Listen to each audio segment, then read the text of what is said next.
Hello বন্ধুরা, এখন বাজে ঠিক ভোর 4:30।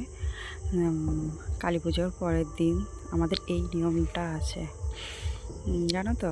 এই সুখের প্রদীপ করে সেটা ভাঁটতে হয়। ওকে, তো প্রদীপগুলো এখন ধরাচ্ছে আমার ছেলে, শাশুড়ি মা সব দেখিয়ে দিচ্ছে।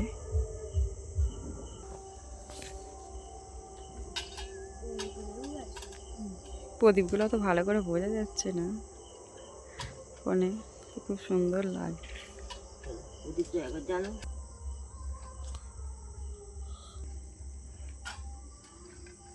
একটু সর না রে বাবু।